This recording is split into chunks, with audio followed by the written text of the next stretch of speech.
bloques de poder económico.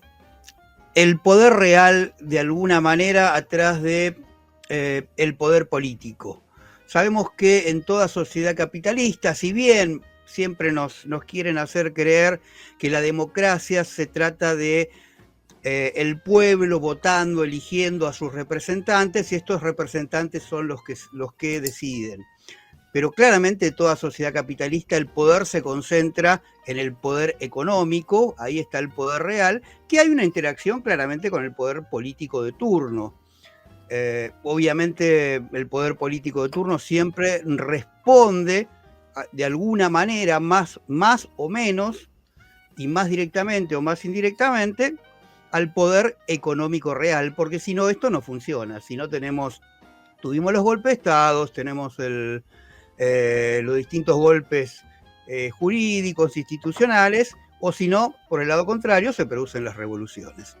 Así que la idea es meternos hoy con esta cuestión, básicamente en Argentina, y para esto lo tenemos a Cristian Caracoche, economista, profesor universitario, a quien ya conocemos, ya estuvimos en un programa anterior, así que hola Cristian, un gusto nuevamente, bienvenido y va a ser un placer tenerte nuevamente acá. Hola, ¿cómo estás, Guido? Como siempre, cuestiones de rigor, siempre agradecer las invitaciones. Sumo un montón el ser invitado a este tipo de espacios, así que primero, antes que nada, agradezco la invitación. Bloques de poder.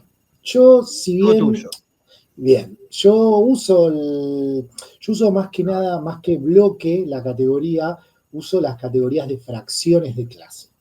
Y bueno, analizado un poco con algunos otros marcos teóricos, dialogando con otros marcos teóricos, bueno, la conjunción de algunos intereses de determinadas fracciones de clase generan lo que en algunas literaturas se plantea como bloques de poder, básicamente un conjunto de fracciones de clase que de una u otra manera hegemonizan el Estado, hegemonizan los planes políticos económicos de la coalición gobernante, ¿no? Y de una u otra manera también ponen y sacan, por decirlo de alguna manera, esas determinadas fracciones, esos determinados bloques, ponen y sacan gobernantes muchas veces, ¿no? Muchas veces los mismos programas que plantean los gobernantes no les cierran a determinadas fracciones con mucha capacidad de ejercer presión sobre la política, sobre la economía, y bueno, en ese sentido, ahí está el poder. Y básicamente uno ahí se preguntaría, bueno, ¿de dónde reside el poder de cada una de las distintas fracciones, ¿no? De cada una de las distintas fracciones de clase. A ver, empezando por el lado de la clase trabajadora tiene poder, obviamente, y tiene un poder muy importante que es el de poder parar la producción, ¿no? Tenemos un amigo siempre dice que el poder de un sindicato, de una clase, es su capacidad de hacer daño en la acumulación capitalista, ¿no? ¿Cuál es el problema? Que como clase es muy difícil ejercerlo, coordinarlo. Básicamente, la clase trabajadora somos muchos en términos numéricos, y a su vez, obviamente, siempre la burguesía está metiendo su cuchara en nuestros propios debates, y obviamente que cuesta mucho llevarlo adelante. Y además que, un dato para nada menor, que justamente el hacer daño también implica en un punto que también tiene consecuencias hacer daño, y no solo consecuencias hacia la misma burguesía, ¿no? A ver, un paro por tiempo indeterminado también implica no cobrar sueldo por un tiempo indeterminado, por ejemplo, ¿no?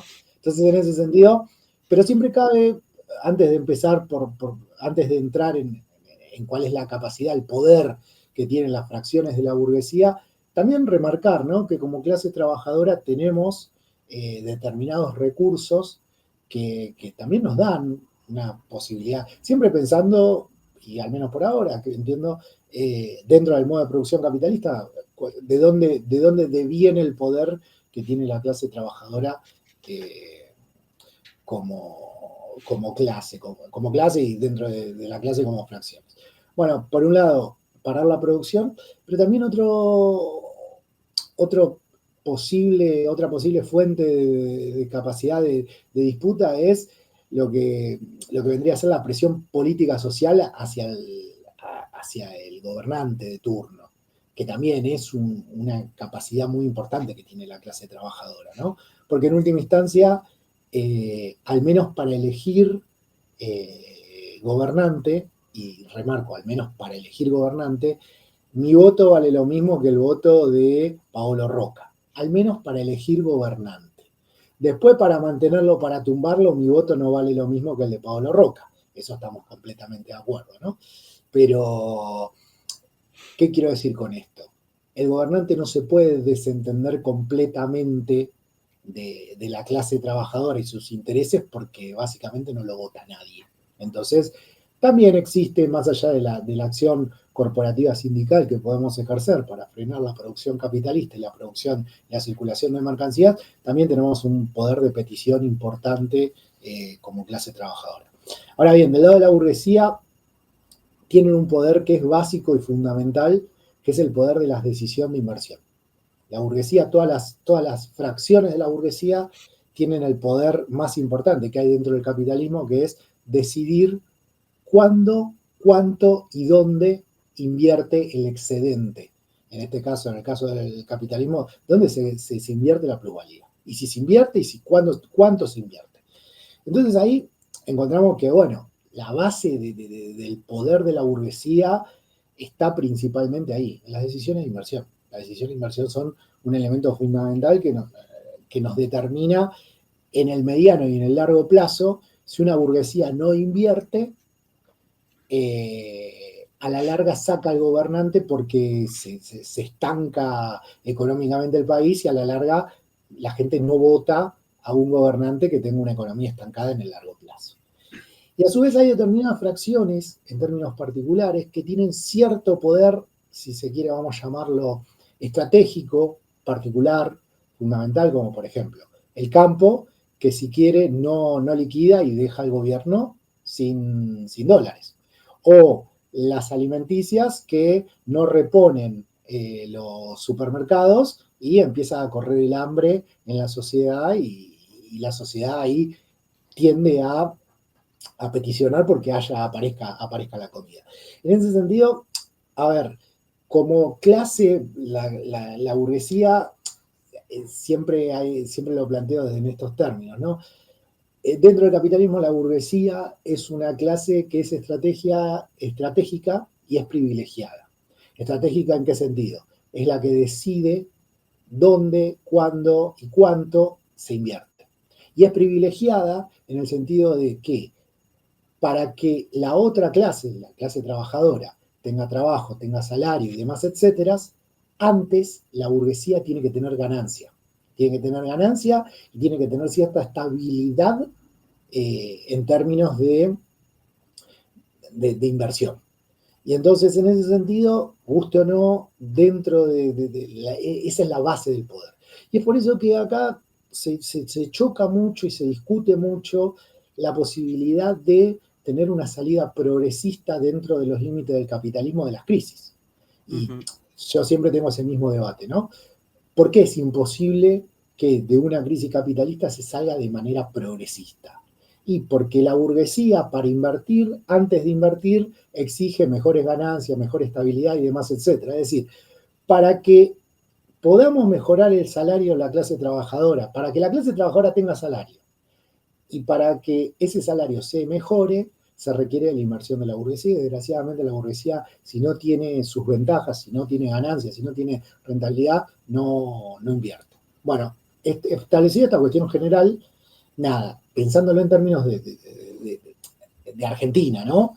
¿Qué podemos ver como fracciones o bloques de poder? Tomo un traguito de agua, perdón. Adelante, por favor.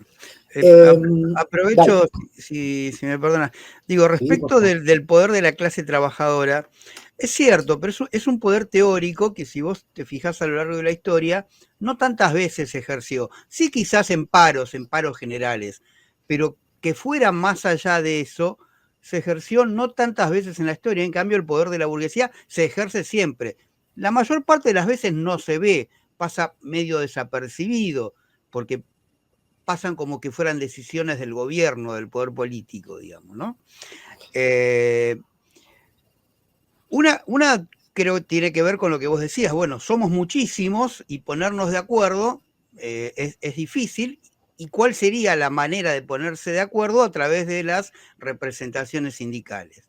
A lo largo de la historia, las representaciones sindicales se han hecho cada vez más amarillas, se han vendido a intereses particulares de los propios dirigentes sindicales asociados con los intereses de la burguesía. Digo, ahora, la burguesía es mucho menos, y como tiene el poder de decisión sobre todo, sobre casi todo, y tiene claro esa conciencia de clase. La cuestión clara es lo de la conciencia de clase. La burguesía, por el solo hecho de ser burguesía, tiene que tener clara la conciencia de clase, porque si no, no puede subsistir como tal. ¿Sí? Totalmente. El trabajador puede no tener esa conciencia de clase, porque como es fuerza de trabajo, es una cuestión física bruta, biológica, que es lo que tiene que aplicar, no tiene por qué tener en claro esa conciencia de clase y funciona igual. ¿Sí? Digo, hablando de ventajas y desventajas y por qué es cierto, la clase trabajadora tiene un poder, pero ¿por qué le cuesta tanto ejercerlo ese poder? ¿No? No, totalmente, que en términos potenciales como clase trabajadora, ahora no me acuerdo exactamente los datos, pero si no me equivoco, la clase trabajadora en Argentina, no le quiero pifiar, estoy citando de memoria de algún trabajo que hice hace unos años, pero representa casi el 75-80% de la población. El resto se mezclan cuentapropistas y creo que es un 3, un 4% de patrones. ¿Qué quiero decir con esto? Sí, a ver, en términos potenciales, sí, somos una inmensa mayoría. El tema es que, bueno, obviamente, como decís vos, es muy difícil coordinar y es muy difícil canalizar todo ese potencial. Y un dato que no es para nada, ya que estamos, y ahora pasamos a la burguesía, que no es para nada desdeñable, es esto que vos planteás de la cuestión de la conciencia de clase, porque más allá de que existen, y existen en todo momento, representaciones amarillas, sindicatos, burócratas y demás, etcétera, más allá de los sindicatos, también, porque si no sería muy sencillo, ¿no? En algún momento sacamos a los sindicatos y nos vamos para arriba como pedo de uso, diría Milei. Pero también hay la base también tiene ciertos problemas para esto que decís vos, ¿no? Identificar sus intereses materiales Claro. y pensar un programa propio de clase, ¿no? A ver, nos gusta o no, y nos ponemos muy mecanicistas, pero en una sociedad burguesa la hegemonía es burguesa, ¿no? Es muy difícil Claramente. sobreponernos, así como si nada, a esa hegemonía en la subjetividad de la clase trabajadora, ¿no? Y cuesta realmente muchísimo tiempo tratar de sobreponer algo contrario a la subjetividad burguesa. Bien, dicho esto, pasar un poco a la cuestión de la burguesía acá en Argentina, ¿no? Un poco discutir y intercambiar sobre eso. En Argentina existen algunas fracciones que son, si se quiere, tradicionales de la burguesía. Tenemos una burguesía argentina por antonomasia, la primera burguesía argentina, podemos decir, que es la burguesía agraria, básicamente lo que es los terratenientes, que si bien es una burguesía que son muchos, porque justamente, más allá del mito de que no, el campo lo tienen 1000 familias y eso que dice Moreno, está bastante atomizado el campo en ese sentido, porque hay muchos propietarios de campo, tiene cierta articulación en sus sociedades representativas. Es decir, la sociedad rural, todo lo que conforma la mesa de enlace, tienen determinada determinada representatividad y determinada articulación, que es una fracción muy fuerte, con intereses relativamente homogéneos, y con la capacidad de decir no, no liquido y puedo dejar un gobierno sin dólares. Ahora, ¿cuál es la gran, vamos a llamarlo así, desventaja que tiene esa burguesía en relación con la industrial o la de servicios? Que es una burguesía que está atada a su recurso, que es la tierra. ¿Qué quiero decir con esto? A diferencia de la burguesía industrial, que si quiere se va a producir a Brasil exactamente el mismo producto con los mismos costos o inclusive más bajos, y después lo puede traer a Argentina, la burguesía terrateniente no se puede llevar la pampa húmeda a otro país. Y entonces, como no se puede llevar la pampa húmeda a otro país, cuando no le salen las movidas políticas, muchas veces se come impuestos como las retenciones. Es decir, cuando cambia un poco el viento de la historia, se puede llegar a comer algún impuesto bastante fuerte como las retenciones. Después tenemos, si se quiere, hija de esa burguesía terrateniente, la burguesía que estoy estudiando yo bastante en este último tiempo, que es la burguesía industrial. La burguesía industrial también tiene intereses relativamente homogéneos. ¿En qué sentido? Básicamente es una burguesía poco productiva, es una burguesía poco productiva en términos internacionales, ¿no? Que no puede competir. Eso lo lleva a ser una burguesía principalmente mercado internista, y que quizás su principal fortaleza es su capilaridad en términos sociales. ¿Qué quiere decir eso? Básicamente la industria son muchos y ocupan una gran cantidad de mano de obra, y en términos políticos, si se quiere, siempre suena bien decir que me apoya la industria, porque la industria en un imaginario social es sinónimo de desarrollo, es sinónimo de buen vivir, por decirlo de alguna manera. No obstante, tiene como gran debilidad esta industria, que es una industria que produce para un mercado chico y donde le abren las importaciones, la mitad de esa industria tiende a desaparecer y la otra mitad queda media a golpe de knockout. Es decir, es una industria muy dependiente de la protección externa y de algún que otro subsidio.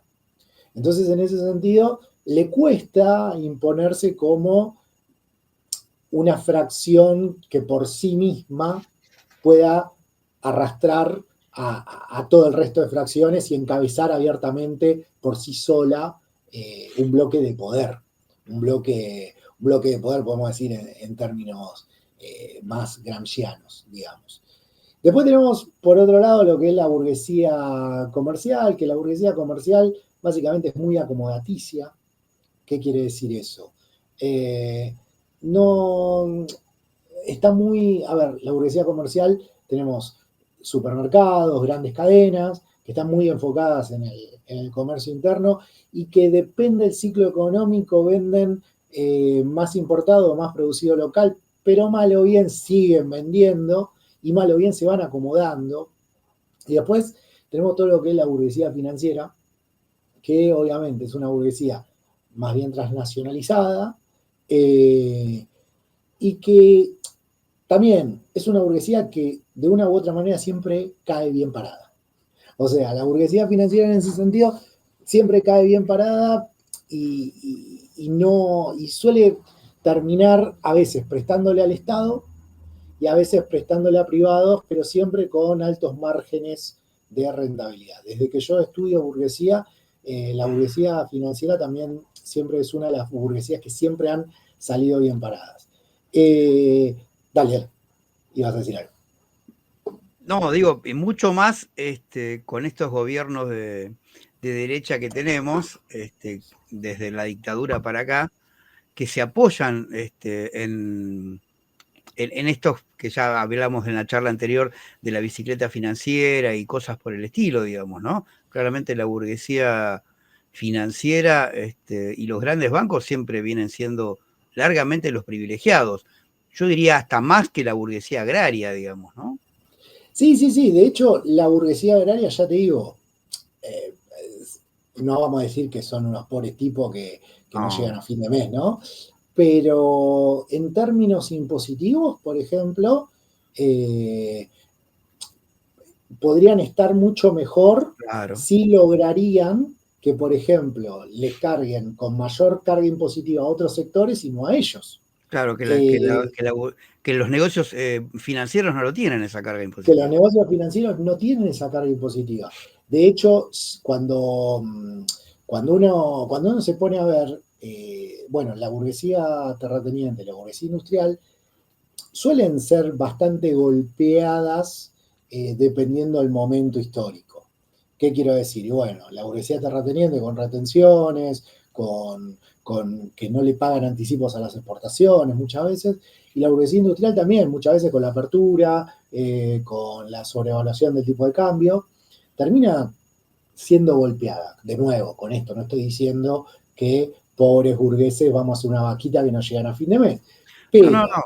En términos de lo que son los bloques de poder, de lo que es la burguesía en sí misma, estamos hablando claro, de esas características, de ese hay lugar, digamos. determinadas, claro, hay determinadas fracciones, como la burguesía financiera, que mal o bien, al menos el tiempo que estudié yo, que es convertibilidad y posconvertibilidad, siempre han terminado bien parados de una u otra manera. Incluso el único momento donde uno puede decir, acá la burguesía financiera casi que resbaló y no terminó resbalando, e incluso no terminó resbalando con ayuda de la burguesía industrial, fue en la salida de la convertibilidad. En la salida de la convertibilidad, los bancos, si uno se pone a recordar, los bancos eran parte de lo que se denominaba el bloque dolarizador. Hay como, nunca se planteó abiertamente y crudamente un grupo que decía yo quiero la dolarización y otro grupo que decía abiertamente yo quiero la devaluación, pero siempre hubo lobbies en el fin de la convertibilidad de cuál iba a ser la salida de la convertibilidad, cómo se iba a resolver el problema de la convertibilidad.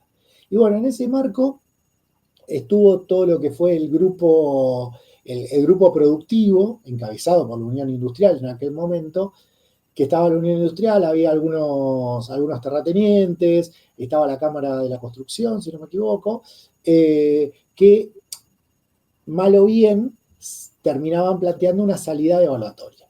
A ver, no lo planteaban abiertamente en sus documentos, pero sus componentes, por ejemplo, Roberto Roca, el hermano de Pablo Roca, el anterior Pope del grupo Techin, decía abiertamente, acá tenemos que meter una evaluación.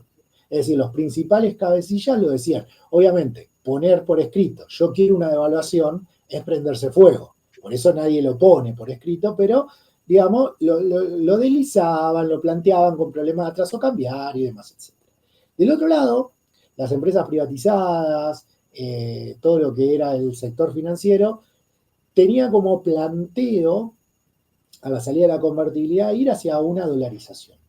¿Cuál era la finalidad? Básicamente que al mantener el peso fuerte, es decir, esquivar la devaluación y mantener un peso fuerte, esas eran empresas que no tenían competencia externa y por lo tanto obtenían ganancia en peso fuerte y podían girar ganancias en moneda fuerte. Es decir, las ganancias que obtenían acá las giraban, las podían girar a un tipo de cambio conveniente.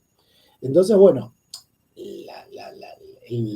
las instituciones bancarias abogaban por una salida de la convertibilidad en estos términos, en los términos de una dolarización. ¿Qué pasó? Bueno, se dio la convertibilidad, explotó por los aires, se da la devaluación y los bancos empezaron a temer porque, claro, tenían un descalce de monedas. Básicamente, tenían créditos en pesos y ellos habían tomado créditos, ellos dieron créditos en pesos y ellos tenían que pagar deudas en dólares. Entonces había un descalce de monedas que en un primer momento todos pensaron, bueno, esto le va a recontrapegar a los bancos. ¿Y qué terminó pasando? la Unión Industrial, teniendo como ministro a de Mendiguren, presionó para que el Estado de una u otra manera le cubra el diferencial de tipo de cambio a los bancos. Y entonces los bancos recibieron ese diferencial de parte del Estado, y todo esto alrededor de qué. Y por eso siempre hay que prestarle mucha atención a cómo actúan estas distintas fracciones entre sí. ¿Por qué? Porque en los 90 la Unión Industrial decía, el poder financiero nos está esquilmando, nos está cobrando tasas usurarias, y en los 2000, cuando explota la convertibilidad, ¿qué es lo que dice la UIA? Nosotros necesitamos a los bancos. ¿Por qué? Porque la actividad industrial necesita a alguien que lo financie. Entonces, si los bancos entran todos en quiebra, a nosotros vamos también a entrar en quiebra atrás de los bancos.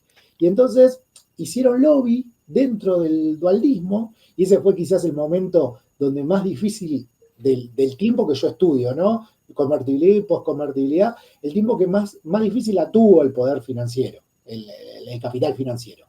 Y que fue salvado en parte, digo en parte porque también el capital financiero tiene un poder, un peso propio, ¿no? Pero bueno, fue salvado en parte por la misma unión industrial, que muchas veces se piensa que la industria está totalmente en contra del campo, que está totalmente en contra del sector financiero, se lo piensa como enemigos íntimos, y no, son todos burgueses. Después, obviamente que tienen demandas diferenciales en lo secundario, pero en lo principal todos quieren explotar a la clase trabajadora, ¿no? Respecto de lo que decías, que la burguesía industrial con el Mendiguren salió a rescatar a los bancos, digo, no le costaba nada, porque no era con guita de ellos, era con guita del Estado, o sea, con guita nuestra. Sí, pero, ¿sabés qué? Lo que decís es cierto, no le costaba nada, no era guita de ellos. Sí, igual no es que, eso no implica que automáticamente lo iban a hacer en cualquier circunstancia, digo, pero me parecía No, pero válido hay un elemento que vos nombrás y que es importante para también entender la misma dinámica interna de las distintas fracciones. Que muchas veces muchas veces las fracciones de la burguesía plantean directamente bajame impuestos y subí impuesto al consumo, IVA, y que lo pague la clase trabajadora. No obstante, muchas veces también las mismas fracciones lo que buscan es que le cobren a otra fracción. ¿Se entiende? Y muchas veces las mismas fracciones abogan por un recorte del gasto público con la finalidad, y acá está el tema, por eso te digo, ojo, porque también ahí jugaba esto que te voy a comentar ahora, abogan por el recorte de gasto público con la finalidad de tener la esperanza de el Estado recorta el gasto público, por ejemplo, de salvatajes a la banca, y después me puede recortar a mí el impuesto a las nuevas máquinas. Entonces, ¿qué quiero decir con esto? Acá la burguesía industrial, siendo parte central del armado dualdista, aceptó que el Estado gaste en cubrir a la burguesía financiera, aceptó que gastando en la burguesía financiera quizás se perdía un recorte tributario que le hagan a ellos mismos, pero ahí privilegió que no caiga en quiebra las grandes firmas bancarias. ¿Por qué? Porque prefirió pagar un poco más de impuestos de ellos, pero tener una entidad que los financie cuando venga la mala o cuando pueda hacer algún negocio financiero que le cubra lo que no puede ganar productivamente. Y entonces es un elemento importante, ¿no? Porque muchas veces en la historiografía se plantea esto, ¿no? Que el capital industrial es la antítesis del capital financiero, o que el capital industrial es la antítesis del capital terrateniente, y justamente la gran mayoría de veces actúan básicamente en tándem, porque en el fondo, más allá de tienen diferencias y tienen diferentes programas muchas veces, pero en el fondo todos están buscando explotar a la clase trabajadora. Hoy en día lo vemos que por más progre que sea, los empresarios pyme, todo el grupo de pymes de la industria, la CGE, no estoy hablando ni siquiera de la UIA, digo la CGE con todos la Confederación General Económica. General Económica, con todos sus pymes progresistas, todos están a favor de una reforma laboral.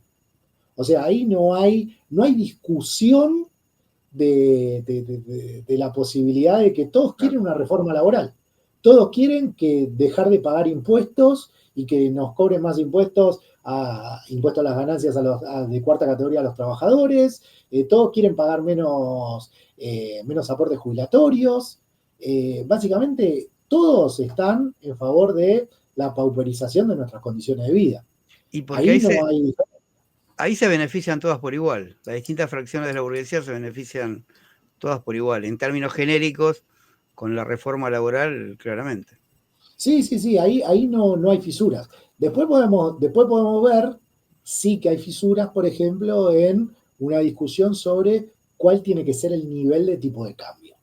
Y bueno, ahí la burguesía industrial y el campo van a pedir un tipo de cambio más alto, los sectores importadores un tipo de cambio más bajo, el comercio. Bueno, ahí hay debate. Pero en las cuestiones más generales no hay debate. Por ejemplo, ¿dónde tiene que estar la tasa de interés?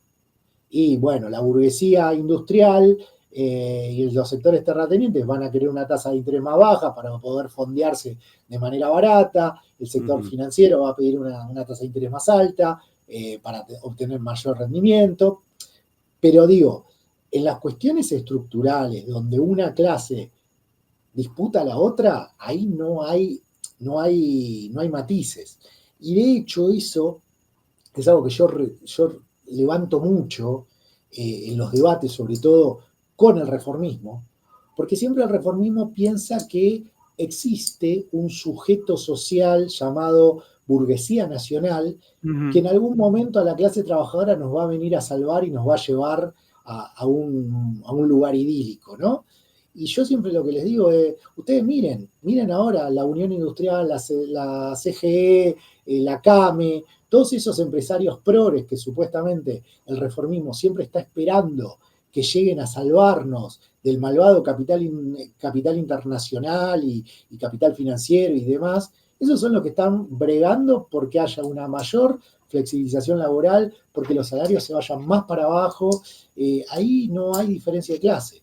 En ese sentido, y volviendo a lo que charlamos al principio, la burguesía tiene una conciencia de clase y tiene sus intereses recontra claros. ¿Tiene debates internos? Sí, obvio. ¿Tiene matices políticos? Sí, obvio. Pero ¿saben a grandes rasgos para dónde tienen que patear? Seguro. Nosotros tenemos dentro de nuestras filas gente desde que te dice hay que darle tiempo a Milei, hasta gente que dentro de poco va a decir hay 2027. Digamos, tenemos todo eso metido en nuestras filas. Tenemos y cada vez más cantidad de gente, digamos, más cantidad de gente de la clase trabajadora, hablando de la clase trabajadora en el sentido más amplio, porque cada vez es más diversificada la clase trabajadora, que ha votado este gobierno y lo sigue apoyando, digamos. Yo me canso de discutir con trabajadores y me comentan un montón de otra gente, digamos, que sigue diciendo, no. El otro día, charlando con un trabajador gráfico, está bien, es un vendedor, digamos, no está en el taller, pero sus compañeros piensan lo mismo. El problema no es que el dólar está barato, el problema es que los precios están caros. Tienen que bajar los precios. El discurso de Milei, exactamente el discurso de Milei, digamos, ¿no? Sí. Es terrible. Bueno, digo, justamente, claro, ahí está la dificultad de la conciencia, como decías vos. Pero sí, te hago un agregado sobre esto, porque es algo que todo este tiempo de gobierno de Milei, yo lo vengo discutiendo en varios ámbitos. Yo laburo, le doy una mano a algunas entidades sindicales clasistas y muchas veces siempre está la cuestión en la izquierda de decir y no, porque la burocracia no moviliza, ¿no? Y en la base, hablando con dirigentes de base, es decir, dirigentes que tienen charla con la base, muchas veces estos dirigentes te dicen, ¿sabes qué pasa? Hoy en día, si yo llamo una acción, no sé cuánta gente va.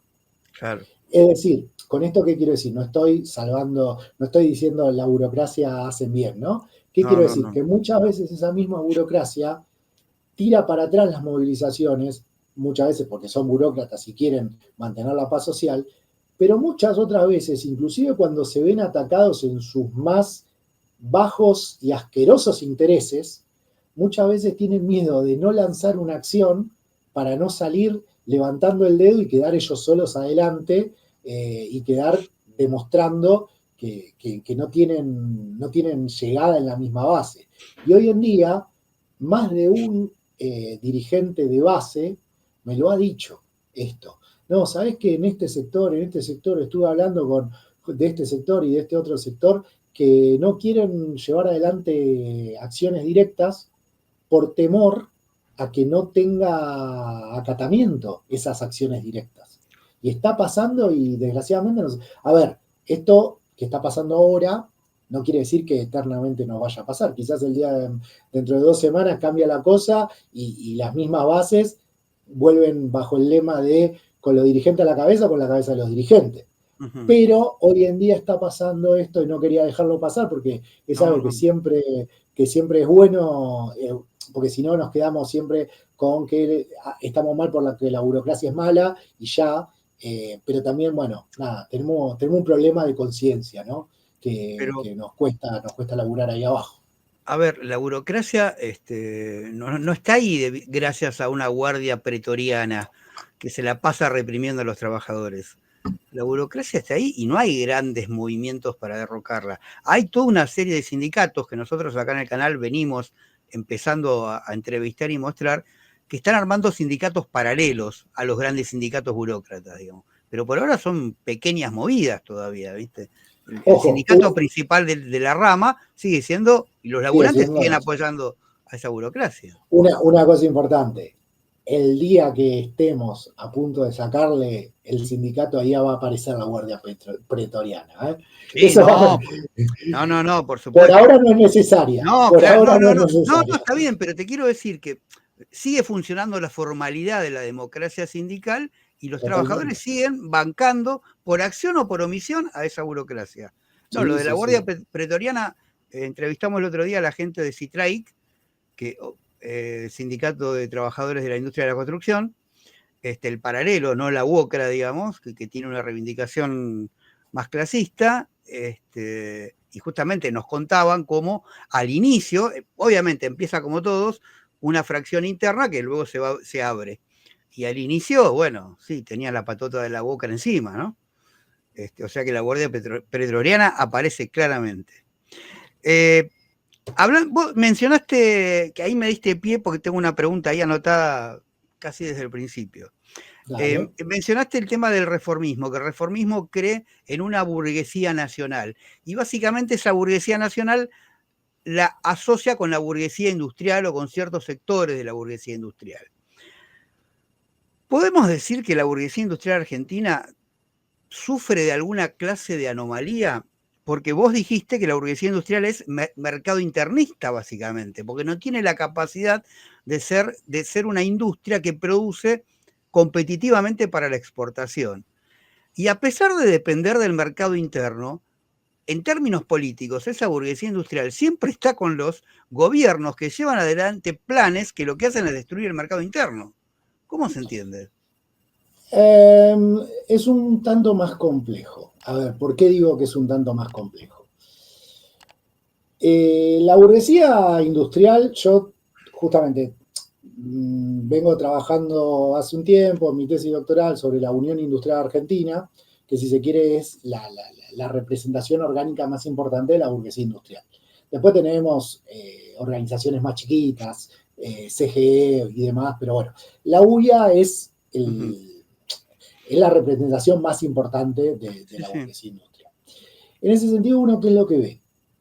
La burguesía industrial, para decirlo de alguna manera esquemática y ahora profundizamos, es casi siempre, tiende a acordar con todos los gobiernos, de una u otra manera. no, me expresé mal, no tiende a acordar con todos los gobiernos. No, no busca per se ponerse en contra de ningún gobierno. Solo se pone en contra de determinados gobiernos ya cuando la presión es extrema. Y cuando digo presión de las bases. Cuando uno mira cómo evolucionó la acción política de la Unión Industrial, primero vamos a la postconvertibilidad, que es lo más cercano, y es lo que yo saqué en mi último libro. Uno encuentra que, bueno, la Unión Industrial fue la principal aliada del kirchnerismo en el bando burgués. O sea, el kirchnerismo tenía una lógica tripartita: Estado, CGT, Unión Industrial. Eran como la lógica corporativista de cuando había que cerrar paritarias, se sentaba Moyano y el que era en ese momento Méndez, o los distintos presidentes de la Unión Industrial, y cerraban primero la paritaria de camioneros como paritaria testigo, y después con acuerdo iban cerrando el resto de paritarias. En ese sentido, uno dice, bueno, el kirchnerismo de una u otra manera hubo algún fomento al mercado interno y por eso estuvo aliada a la Unión Industrial, al kirchnerismo.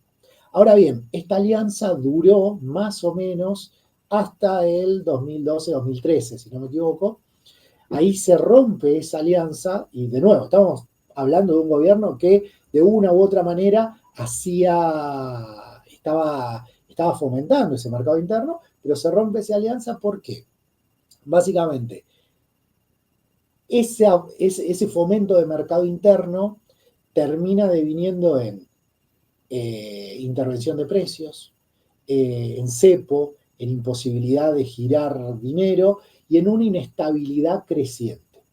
Y la burguesía, en ese sentido, la burguesía industrial, tiene una lógica de que todo bien con el mercado interno, que me cubrís y me protegés el mercado interno, pero a su vez, si no me dejás hacer todo este otro tipo de cosas, y de a poco, cada vez más sectores de la misma industria se van a poner en contra del gobierno. Llega un momento donde esos sectores que se van poniendo en contra, en un primer momento son 2 o 3, y después terminan siendo mayoría.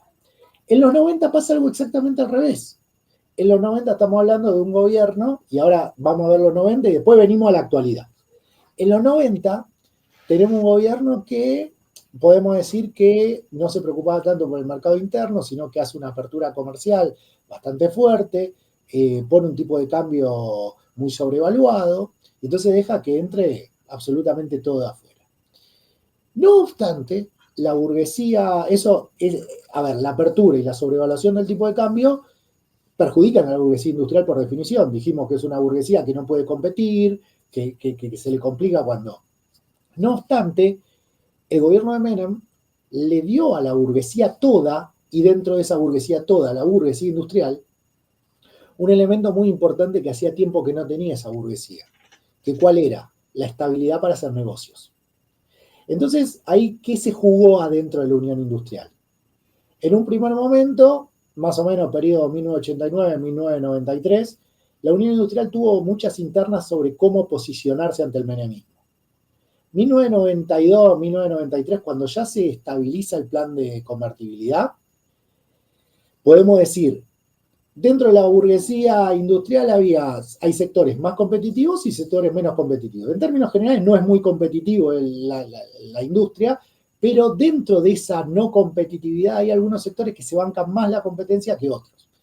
Entonces los sectores que se bancaban un poco más la competencia que otros decían, todo bien con que me abras la economía y que se mueran todos esos chiquititos, pero me estás dando a mí estabilidad para hacer negocios, y encima se morían los chiquititos y estos grandes se comían el mercado de esos chiquititos. Ocupaban el lugar que dejaban. Ocupaban el lugar. Eso parió, por decirlo de alguna manera, un periodo muy largo de donde la burguesía industrial, la UIA, la representación de la burguesía industrial, fue muy aliada del gobierno menemista, 1993-1997.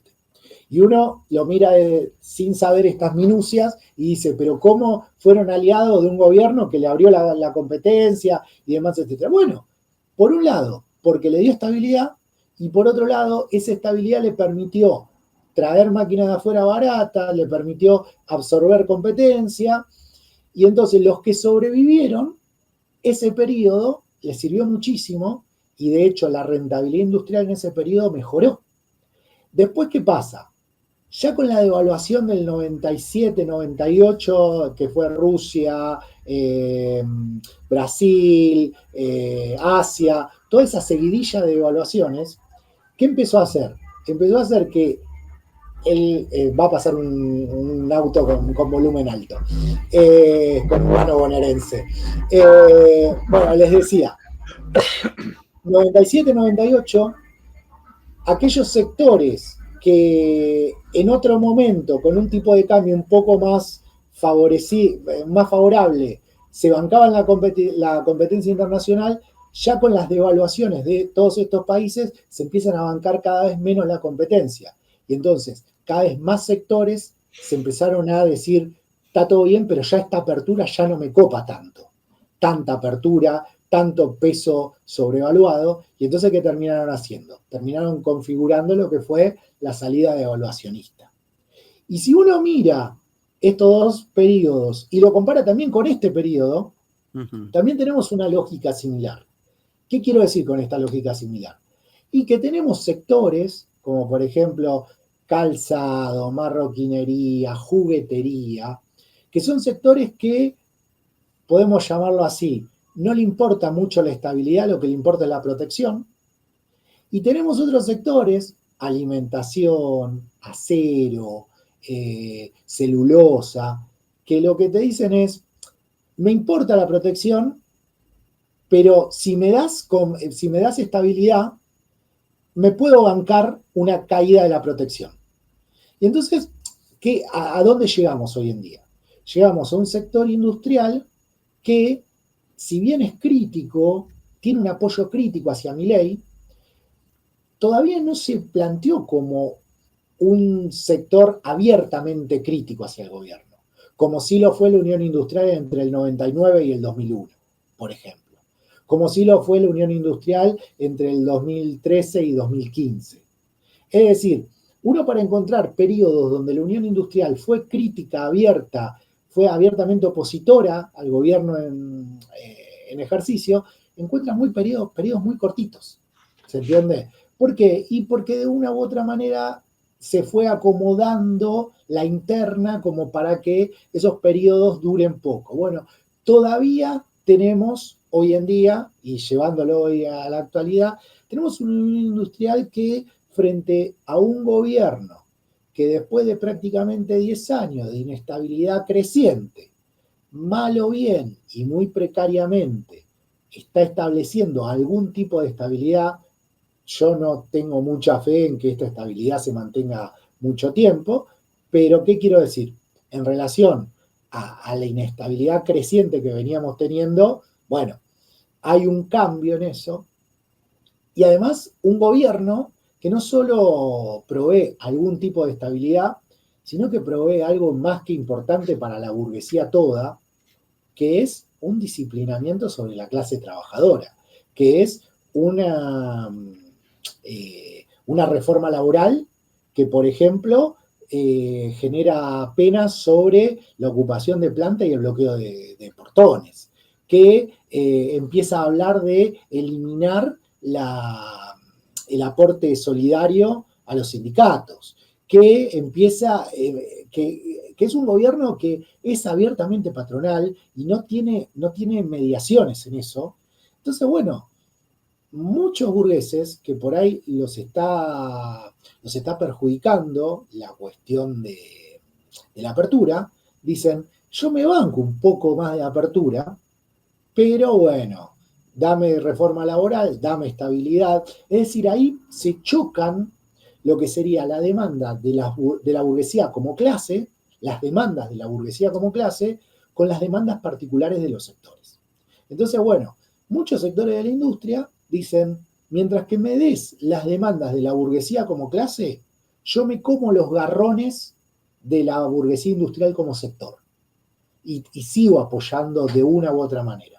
Obviamente que si esto sigue su rumbo y el tipo de cambio sigue apreciándose, en algún momento la Unión Industrial va a romper con el gobierno. ¿Por qué? Y porque, a ver, por decirlo de alguna manera, por ahora el 60% de los industriales sigue sobreviviendo con este tipo de cambio, pongámosle. Si sigue sobreapreciándose el tipo de cambio, después va a ser el 50, después el 40, después el 30, y ya los que sigan sobreviviendo van a ser una minoría, y entonces, claro, vas a tener a todos los industriales pidiendo una devaluación, un cambio en el programa de gobierno. Entonces, en ese sentido, es muy importante entender eso, ¿no? Las demandas que son de la burguesía como un todo y las demandas que son de un sector particular, y cómo muchas veces los componentes de ese sector particular aceptan algunas malas, por decirlo de alguna manera, en pos de recibir mejoras como burguesía, no como fracción de la burguesía. No sé si se entendió. Sí, sí, sí. Es un tema, soy consciente que es un tema que es bastante complejo y bueno, y cuesta muchas veces. Pero es claro, y a eso, en relación a esto quería continuar un poco. Uno puede tener un esquema muy básico de decir, bueno, ante cada política o ante cada gobierno hay una burguesía en particular que lo apoya y una que no lo apoya, ¿sí? Pero claramente no es así por lo que vos estás diciendo, y que la cuestión es infinitamente más compleja.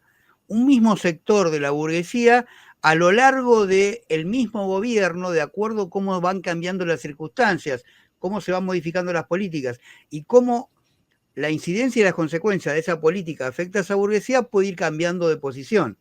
Totalmente, ¿Sí? totalmente. Claro, Sí, sí, y sí, sí, sí. eso es lo que viene ocurriendo. Ahora, así todo, podemos decir, podemos asociar algún gobierno en particular básicamente con un tipo, con una fracción de la burguesía, o algún tipo de política que claramente va a tener el apoyo de alguna fracción de la burguesía. Sí, sí, sí, claramente. A ver, yo lo que diría es, no es que no sería tan tajante en decir en cada gobierno hay una fracción que apoya y otra que está en contra. Yo lo que diría es más en un degradé. Hay alguna fracción que apoya más, una fracción que apoya menos, y es posible que esa fracción que apoye menos termine poniéndose en la oposición. O sea, pasa. En este sentido, ¿qué tenemos? Y bueno, podemos decir, en los 90, las fracciones financieras, algunos grupos empresarios, pero ahí, ¿cuál es el tema con los 90? Es muy difícil pensar en términos de fracciones porque si se quiere, el eje no, pero el sector que mayor rentabilidad nueva generó fue todos los sectores de las privatizaciones, ¿no? Entonces, ¿qué pasó? A las privatizaciones entraron capitales de muchos sectores. Después podemos decir, bueno, era el sector, después podemos decir, y bueno, es la fracción privatizada. ¿Qué quiero decir con eso? En los 90, quizás la Unión Industrial apoyó a Menem, sobre todo en 93-97. Después la apoyó, se fue alejando hasta el 99, y a partir del 99 podemos decir que, bueno, fue parte de algún armado que inicialmente fue muy incipiente y después se tornó abiertamente opositor. Después tenemos el sector terrateniente. A lo largo de toda la convertibilidad tuvo sus reparos hacia el menemismo. Los sectores que no tuvieron tantos reparos y que siempre fueron que acompañaron al menemismo bastante, bueno, fueron el sector financiero, las privatizadas, las empresas privatizadas, y después quizás no tuvo tanta exposición, pero lo que fue comercio y construcción también apoyaron mucho al menemismo durante todo el periodo. Después, en la posconvertibilidad, básicamente el kirchnerismo al menos en los primeros 2 gobiernos, la Unión Industrial fue, si se quiere, el principal aliado en la burguesía que tuvo el kirchnerismo. Tuvo como gran opositor durante todo el ciclo de gobiernos kirchneristas el sector terrateniente. Claro. El sector terrateniente. El sector financiero, si bien nunca fue un aliado directo, un aliado que estuvo espalda con espalda, como sí fue la Unión Industrial, siempre mostró un apoyo hacia el kirchnerismo.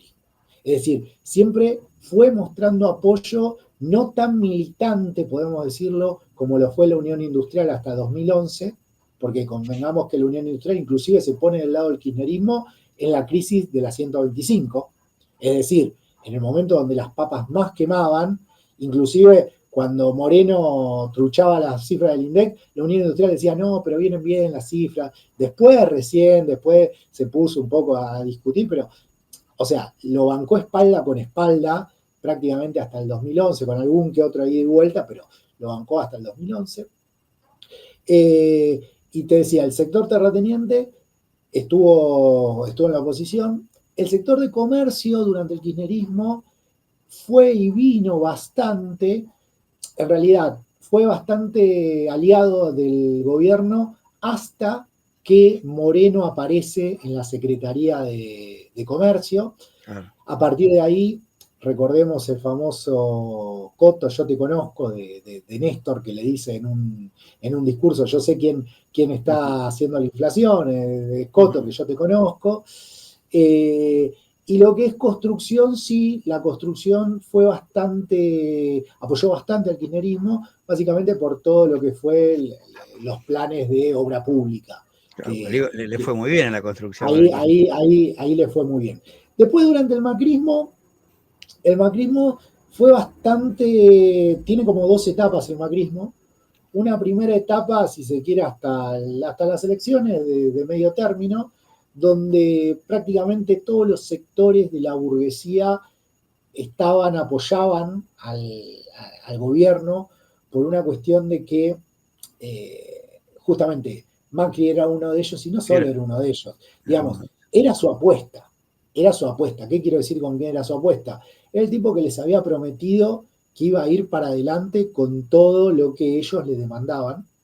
Entonces, en un primer momento le dio cierta estabilidad, le brindó algunas mejoras, le brindó alguna que otra legislación laboral, pero después, bueno, cuando se le fue todo de las manos, empezó a perder aliados, ¿no? Básicamente, siempre es fácil, siendo representación burguesa, siempre es fácil criticar un gobierno que está en decaída que criticar un gobierno que está en la cresta de la ola. Claro. Básicamente, a ver, el kirchnerismo de Néstor era muy difícil, por más de que a vos como empresario te vaya mal, era muy difícil criticarlo. ¿Por qué? Porque era un gobierno que venía en su vida. Sí. Entonces, criticar un gobierno así, o mismo al menemismo,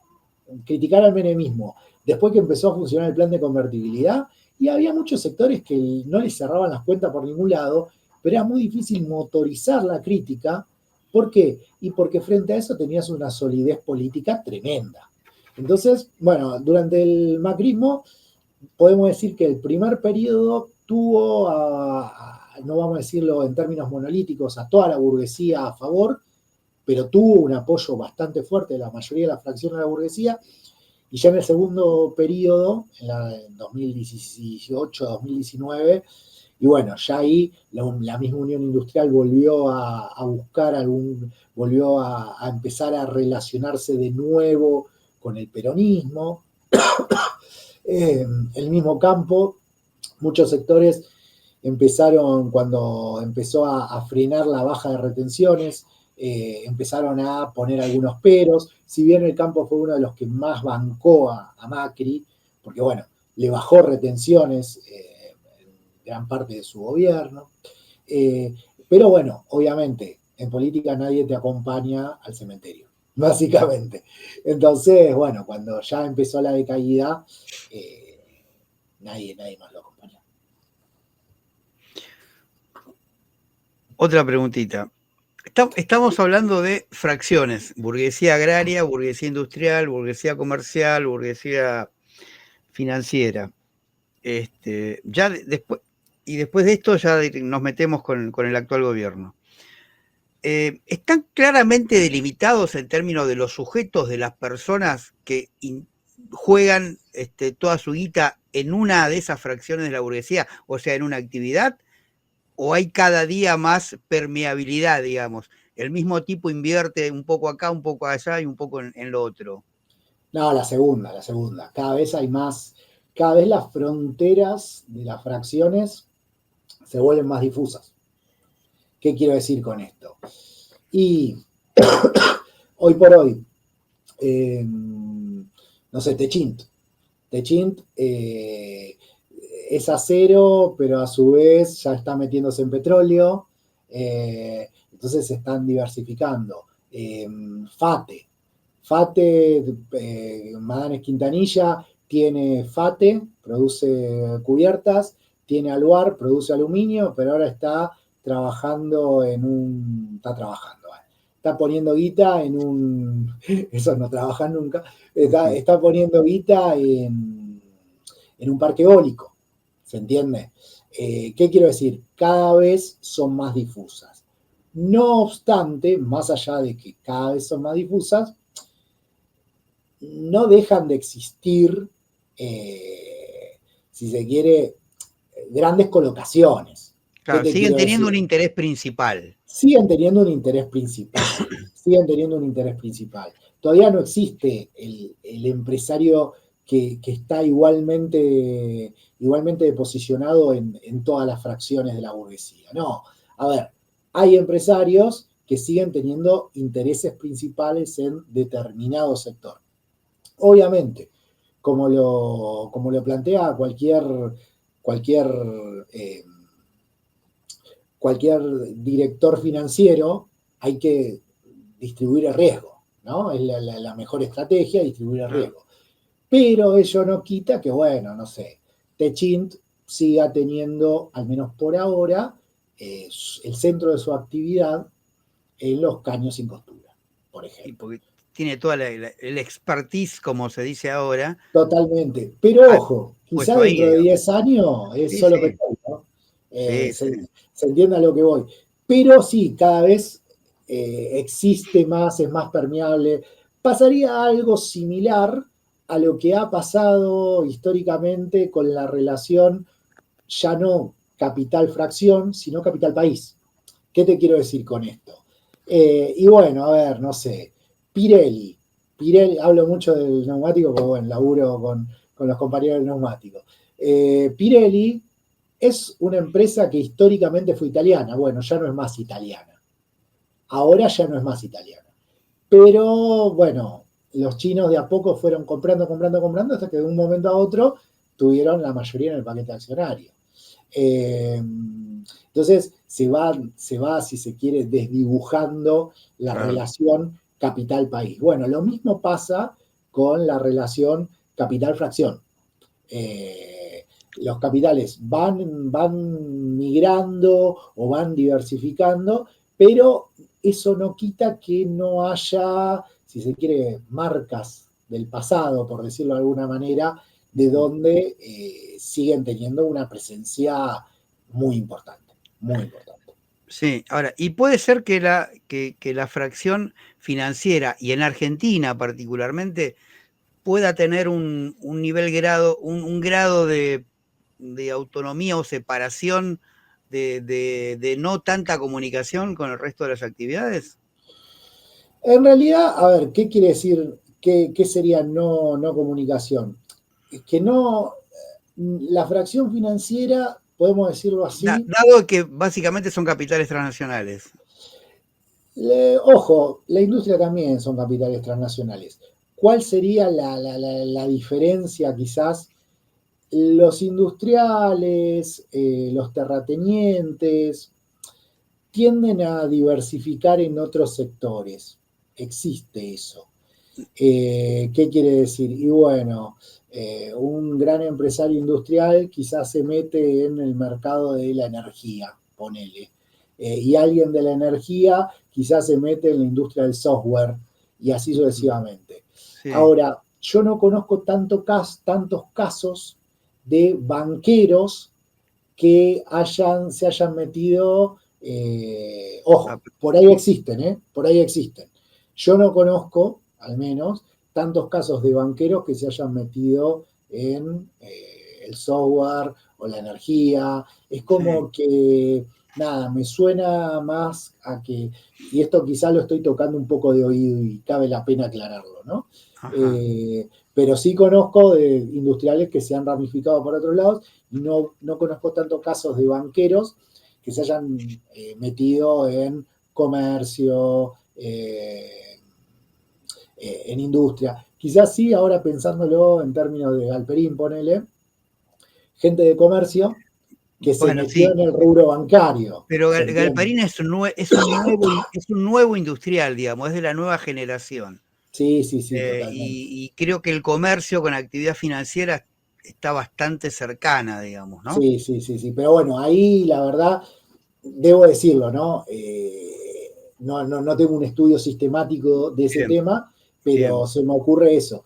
Viendo trayectorias, sí, el industrial, conozco muchos industriales que se diversificaron, inclusive muchos industriales que tienen campo, claro, que pero no pasaron, necesariamente. pero no ubico, no se me viene a la cabeza. También hay que pensarlo algo bastante básico, que es la industria, si bien tenemos capitales muy concentrados como Techin, como Arcor, la industria son muchos pymes y son muchos. Los bancos son 10, claro. 15. Sí, tampoco es que conocería es un mercado, tanto. Claro, es un mercado muy concentrado y cada uno de ellos maneja unos niveles de números de capital que por ahí a los industriales argentinos no les da el tupedio. Totalmente, ¿no? Y también lo pienso en el término de que me va a ser más fácil escuchar y conocer la anécdota de un industrial que se compró un campo, porque son muchos y siempre te surge, y no, que este ahora también tiene la estancia tanto, y hay de esos, y que es más difícil escuchar la anécdota de que un banquero se compró un campo. ¿Se entiende? Sí, bueno, sin yo ser un economista y sin ser un estudioso del tema, pero sí un lector o un escuchador de estas cuestiones, es la impresión que tengo, digamos, ¿no? Bien, bueno, vamos a qué pasa con la burguesía. Todas las distintas fracciones de burguesía apoyan al pelado, a nuestro actual presidente. Al peluca. Al peluca, no al pelado, sí. A ver, qué buena pregunta. A ver, yo hoy no se me ocurre una fracción, como decir, una fracción importante, que sea abiertamente opositora. ¿Qué quiero decir con eso? De nuevo, hay fracciones que están más cercanas y bancan con todo lo que tienen, y fracciones que son más cautelosas. Yo que estudio la Unión Industrial, te podría decir que, bueno, dentro de la Unión Industrial hay un apoyo crítico, claro, y que cada vez es más crítico y menos apoyo. Pero no deja por ahora de ser apoyo. De hecho, ahora hay cambio de autoridades. Básicamente por este ataque al mercado interno. A ver, ¿por qué es cada vez más crítico? Por la apertura, por la sobrevaluación del tipo de cambio. Ahora, ¿por qué no deja de ser apoyo? Porque dije, apoyo crítico, que cada vez es más crítico, porque cada vez hay más apertura, porque cada vez el tipo de cambio está más sobrevaluado. Ahora, ¿por qué no deja de ser apoyo? Y porque mal o bien está generando algún esbozo de estabilidad que toda la burguesía por definición requiere, y a su vez está generando algún esbozo de disciplinamiento de la clase trabajadora, que toda la burguesía por definición requiere. Entonces, de nuevo, es apoyo y es crítico, y ya más o menos explico por qué es un apoyo crítico. Después tenemos, el sector del campo tiene una situación bastante parecida. ¿En qué sentido? Los del campo creyeron que venía Milei, le sacaban las retenciones y que iban a hacer Gardel con guitarra eléctrica, y hoy en día le sacó las retenciones momentáneamente, le dijo en cualquier momento te las vuelvo a poner, y encima le tiene un tipo de cambio que no le conviene tanto al campo liquidar. Entonces está en una situación también de apoyo crítico que cada vez tiene más críticas. De hecho, en los últimos días un dirigente del campo explicaba cómo hacer para no liquidar y entrar en el carry trade sin liquidar. Porque Milei básicamente lo que les planteaba es liquiden, agarren esas divisas y entren en el carry trade. Bueno, este otro dirigente del campo explicaba una pirueta financiera que se podía entrar en el carry sin liquidarle la cosecha a Milei. Entonces está este tire y afloje. Ojo, hay una cuestión que es fundamental, y es que la burguesía, al igual que lo que nos pasa en la clase trabajadora, ¿no? La pregunta es, ¿cuál sería la alternativa a Milei? ¿No? Entonces, también eso también explica mucho por qué Milei, a pesar de muchas veces hacer políticas que le pegan a la burguesía terrateniente, a la burguesía industrial y demás, etcétera, ¿por qué sigue teniendo sobre todo la clase trabajadora, ¿no? A nosotros nos está haciendo un ajustazo, ¿y por qué sigue teniendo el nivel de apoyo que tiene? Y bueno, en parte, además de por todo esto que vengo nombrando, ¿no? La cuestión de la estabilidad, el disciplinamiento de la clase trabajadora, ¿qué otro actor político le brinda hoy en día algún tipo de certeza a la burguesía que va a seguir sosteniendo este nivel de ajuste, este nivel de disciplinamiento? De la misma manera que nosotros como clase trabajadora, a ver, yo no voy a votar a ninguna alternativa reformista, pero digo, el laburante de base también está un poco desesperanzado, también porque la pregunta es, ¿y a quién tendría que votar? Te preguntan, ¿no? Si ya los peronistas ya te cagaron, el PRO te cagó, y bueno, y tampoco faltan alternativas en ese sentido, ¿se entiende? Sí. Entonces, bueno, la burguesía también sufre esa falta de alternativa y muchas veces se tiene que comer, inclusive, está bien, estamos todos de acuerdo, la burguesía vota con el signo pesos y piensa en pesos, pero muchas veces se tiene que comer bravuconadas de Milei, de que le diga, no sé, a los industriales que viven del sector agropecuario, a los agropecuarios que le diga que son todos unos avaros que están, no me sale la palabra, pero que están negociando con la cosecha, que no liquidan. Eso tampoco está bueno para un burgués, ¿no?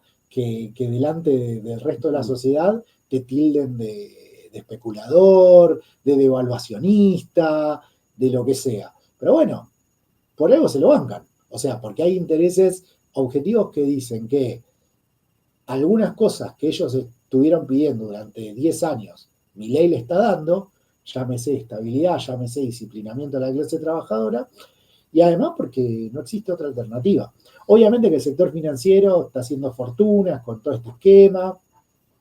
Obviamente la energía, ¿no? Sí, todo lo que es la energía están llenándose de plata.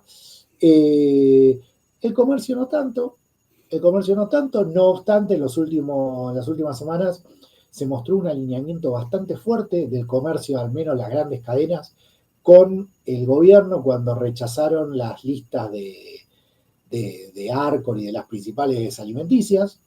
Ahí cabe, porque el comercio no está vendiendo lo que vendía antes, claro.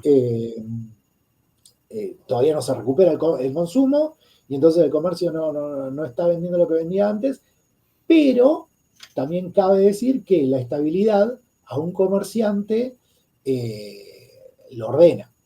O sea, no tiene que estar continuamente pensando en cómo hago para ganarle al stock y que no pierda y que tengo que salir corriendo a comprar nuevo stock porque si me paso 2 días tengo un aumento de precio. Bueno, eso también, claro. Gusto o no, la estabilidad yo creo que es un elemento muy importante que desde el marxismo poca bola se le da a la estabilidad como elemento para entender a la burguesía y que deberíamos prestarle más atención.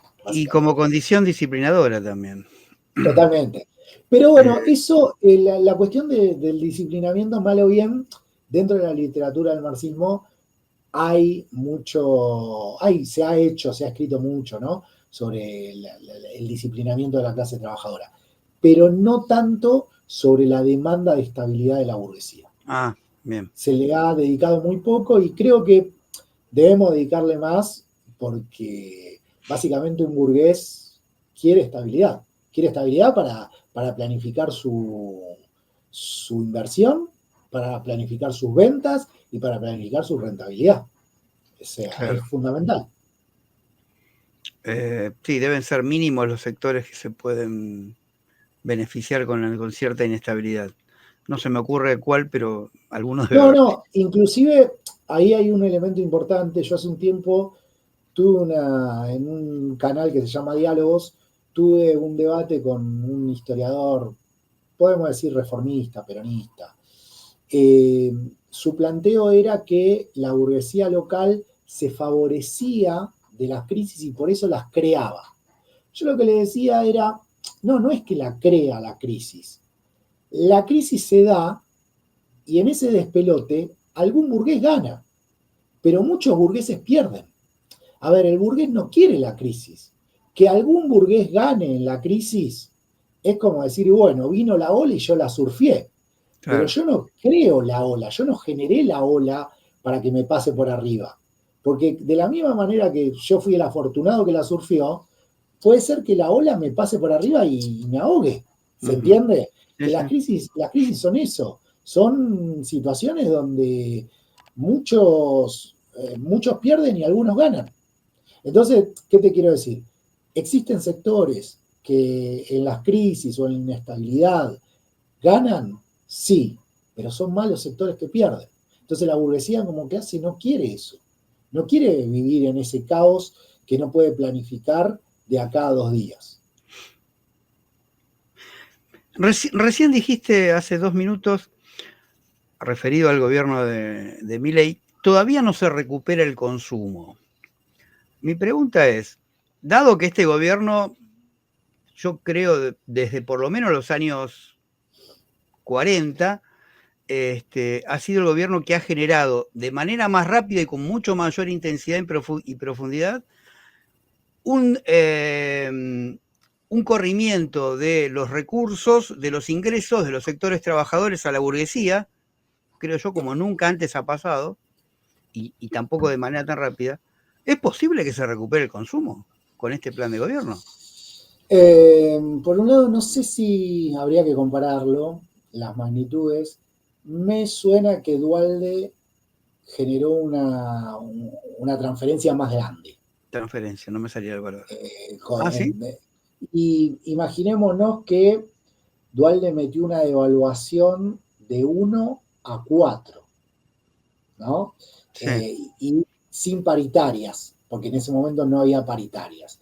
Hay que mirar los datos, pero bueno, digo, está entre las mayores transferencias, sin lugar a dudas. Eso sin lugar a dudas. Ahora bien, ¿se puede recuperar? Me cuesta pensar que se recupere en términos, al menos en el corto plazo, ¿no? Pensando de acá al año que viene, que se recupere de manera, vamos a llamarlo, genuina. ¿Se puede dar un boom de créditos, que no es una manera genuina de alentar el consumo? Sí, puede darse. De hecho, se da una situación bastante rara que el consumo masivo, supermercados y shoppings, no despega, no obstante, la venta de autos, la venta de productos durables, está creciendo. Justamente, ¿fomentada por qué? Fomentada por el mismo crédito. Claro. Entonces, ¿qué te quiero decir? De acá al año que viene, de manera genuina, no creo que esto repunte. No creo, no veo lo que se llama, lo que los economistas llamamos los drivers, básicamente un aumento sostenido y generalizado, que eso es importante, del salario. Ahora lo que se ve es que, bueno, los últimos meses no, pero vino creciendo el salario registrado. No obstante, el salario no registrado, el salario estatal, no crecieron mucho, se recuperaron un poquito del golpe de la asunción de Milei, pero no crecieron a niveles pre-Milei. Por lo tanto, falta muchísimo para que eso realmente motorice un crecimiento genuino del consumo. Vos pensás que todavía el que labura en el Estado sigue estando en el 15º subsuelo. El que labura informal sigue estando muy por abajo. Los únicos que más o menos alcanzamos, y digo alcanzamos porque yo tengo una parte de mi salario es privado registrado. Los únicos que más o menos alcanzamos a nivel pre-Milei somos los privados registrados. Yo también tengo una parte de estatal, básicamente docente. Eso es lo que dice el gobierno. Yo no lo puedo creer, que los salarios registrados privados hayan recuperado. ¿Sabes lo que pasa? A ver, el recuperaron es desde dónde. Recuperaron desde la caída que implicó la devaluación original de Milei. Sí. En ese sentido sí recuperaron. El problema es que venimos de mucha caída. Entonces, desde noviembre del 2023 me refiero. El tema es que ya en noviembre de 2023 ya había 1 o 2 meses de caída. Ya veníamos cayendo. El problema es que venimos en una malaria tal que sí, nos está bien, pero Milei mucho... metió un 120% de devaluación. Sí, totalmente. Más toda la inflación mensual. Estamos cercanos al 200% de aumento de inflación desde que asumió. Sí. Y los el salario no se recuperaron. No ese 200%, pero, a ver, bien calculado, te diría que, porque, ¿qué pasa? El índice de precios al consumidor que se viene usando es un índice que subestimó la inflación. Entonces, ahora el INDEC de hecho va a cambiar el índice porque se sabe que estuvo subestimando la inflación. Calculado calculando salario contra índice de precios de capital, que el índice de precios que calcula capital no subestima la inflación porque toma, si se quiere, los nuevos ponderadores, lo que da es que está, el salario en los últimos 3 meses está un poco por debajo de noviembre de 2023. Está un poco por debajo. Sí. Si tomamos el índice de precios, el oficial de Nación está un poco por encima. Claro. ¿Qué te quiero decir? Y estoy hablando siempre de salario registrado. Sí. Estamos dejando afuera, no es lo mismo un salario estatal, no es lo mismo un salario informal. ¿Qué te quiero decir? Ese salario que estamos hablando es el salario que no alcanza ni siquiera la mitad de la población económicamente activa. ¿Se entiende? El resto está muy por debajo de noviembre de 2023. Salario privado registrado, estamos bien calculado, un poco por abajo, mal calculado, un poco por arriba. Ojo, una cosa también aclaro. Imagino que vos tenés un salario de estatal. Claro. Sí. No, el mío es terrible, no. Ni hablemos. El salario docente y salario CONICET. No estoy hablando de mi caso, no. Nosotros estamos en el 5º subsuelo, como dijiste, por el 15º. Tuvimos un par de 1% a fin del año pasado y ahora tenemos. Pero bueno, gracias al señor Andrés Rodríguez de UPCN, digamos, ¿no? Sí. Siempre trabaja nosotros para el lado perdimos demasiado. Yo en mis horas en universidad pública, yo perdí demasiado. Y también en profesorado de la provincia de Buenos Aires también perdí demasiado. Claro, sí. La otra vez justo me puse a hacer el cálculo de cómo venía. Yo doy universidad pública, universidad privada y profesorado de provincia de Buenos Aires. Universidad pública me paga Milei, universidad privada me paga el dueño de la universidad privada, y profesorado de Buenos Aires me paga Kicillof. Lo loco es que donde menos perdí en el último tiempo es la universidad privada. En los otros dos perdí, pero como la guerra. Sí. No, está claro.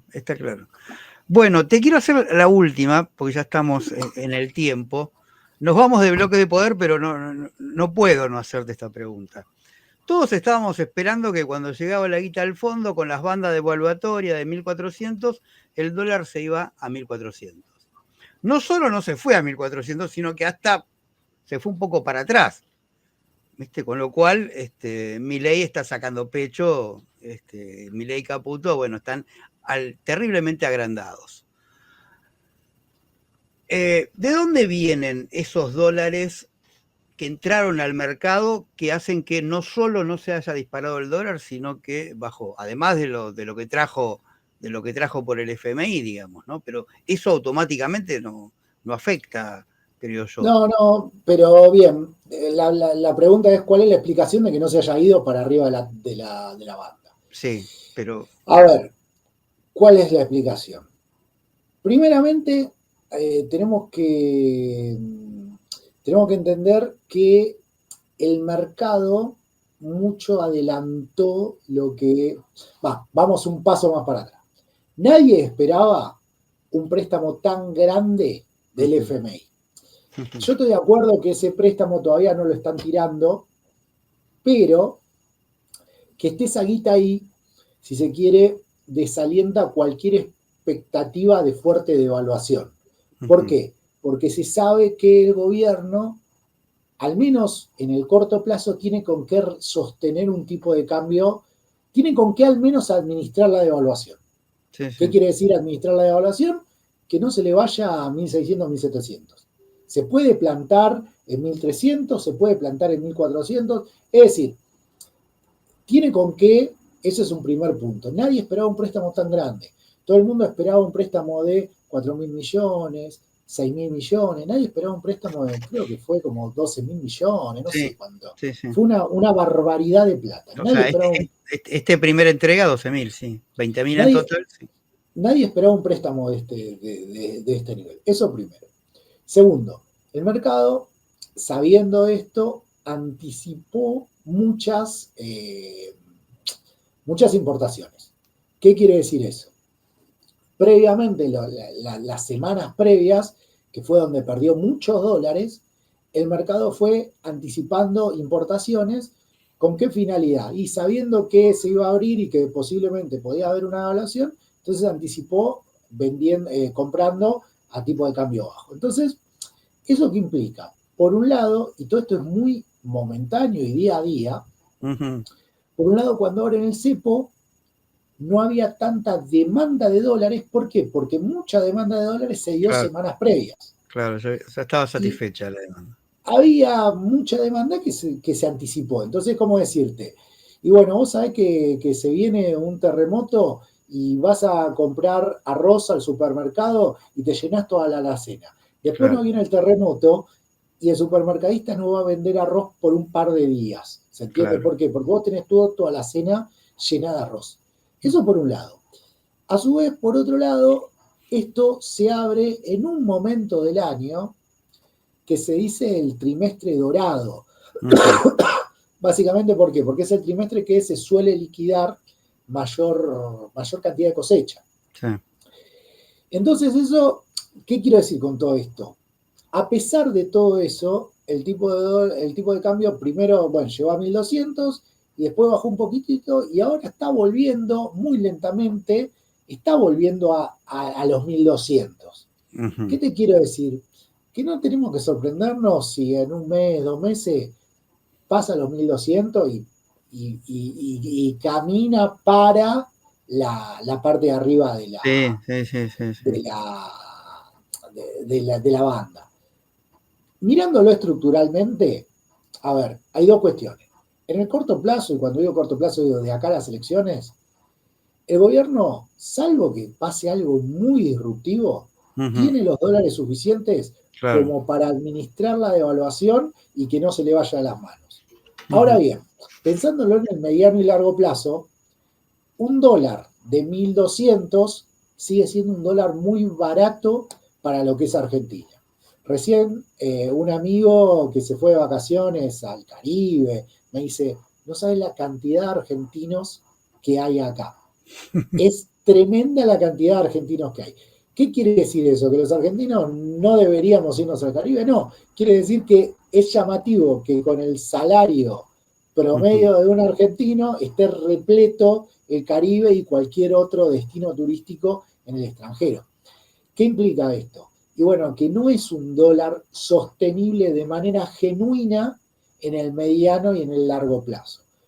Eso no quita que en el corto plazo se lo pueda sostener por medio de esta entrada de dólares, pero nada, yo quiero ver qué pasa cuando termine la cosecha gruesa y a su vez que se combine, estoy hablando de junio, julio, fin de cosecha gruesa con lo que se denomina en Argentina cobertura preelectoral.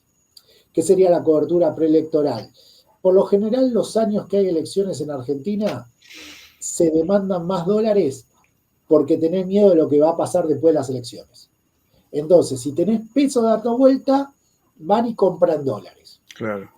Cuando esos pesos vayan a comprar dólares, y a su vez, cuando no entren tantos dólares por la cosecha, y ese tipo de cambio se va a acercar más a la parte de arriba de la banda. De la banda.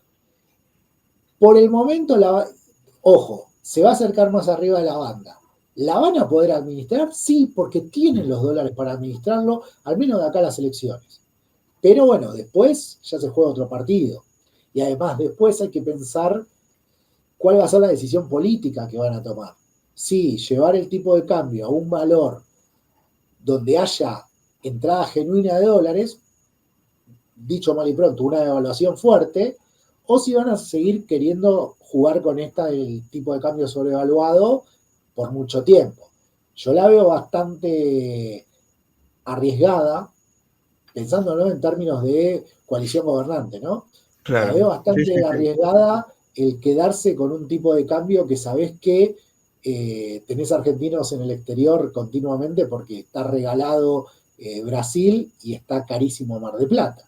Pero bueno, no sé, uno nunca sabe con qué te puede salir Milei en el mediano plazo.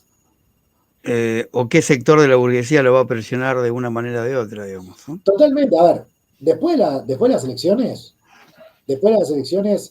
mucho de las críticas que se vienen haciendo por abajo, si se mantiene este rumbo, se van a hacer por arriba, se van a hacer abiertamente. Claro. Es decir, yo recién decía, tanto la burguesía industrial como la burguesía terrateniente tienen un apoyo crítico, que cada vez es más crítico, aunque sigue siendo apoyo. Bueno, eso después de las elecciones puede ser muchísimo más crítico. Tiene dos ases en la manga todavía, la prometida reforma previsional y la reforma laboral, que con eso puede llegar a tener la burguesía todavía de su lado, digamos, ¿no? En términos de todo lo que vos explicaste, digamos, ¿no? Sí, pero, ojo. No, ya sé, pero... A ver, esas son demandas que te puede tener la burguesía toda, en tanto y en cuanto sobreviva. Claro, sí. Acá, ¿qué te quiero decir? En los 90 pasaba eso, en los 90 la burguesía industrial tenía reforma a ley Banelco, tenía reforma laboral, tenía esas cosas. Pero, ¿qué te decían los industriales? Todo bien con la reforma y todo lo que vos me quieras decir, está bien. pero me están comiendo las chucherías chinas, ¿se entiende? ¿Qué quiere decir? Y bueno, en tanto sobrevivan y te lo pueden bancar. Pero bueno, a este ritmo de sobrevaluación, yo creo que tiene un límite este ritmo de sobrevaluación. Obviamente que las críticas hasta las elecciones se van a hacer por abajo de la mesa, elegantemente. Después de las elecciones se abre un partido totalmente distinto. E inclusive, yo no sé hasta qué punto Milei no tiene en mente o lo tiene descartado de después de las elecciones ir hacia un tipo de cambio, podemos llamarlo más de equilibrio. Yo no sé hasta qué punto, pensándolo en términos de una devaluación post elecciones, le da tiempo para llegar al 2027 con cierta estabilidad. Es decir, dar las malas noticias en un primer momento y después esperar la parte... Como hizo cuando asumió. Evaluar... Totalmente. Por eso digo, hay que ver qué pasa después de las elecciones. Exacto. Bueno, ya estamos un poco pasados. Infinitas gracias, Cristian. De nuevo, te vamos a volver a tener Un gusto, como siempre, muy claro, muy esclarecedor en todas las cuestiones. Fue un programa fenomenal, así que gracias, Cristian. Gracias a todos por estar acá. Los invito a nuestro próximo programa, como siempre, a que se suscriban y a que nos sigan apoyando. Gracias a todos. Adiós, Cristian. Adiós, muchas gracias también. Hasta la próxima.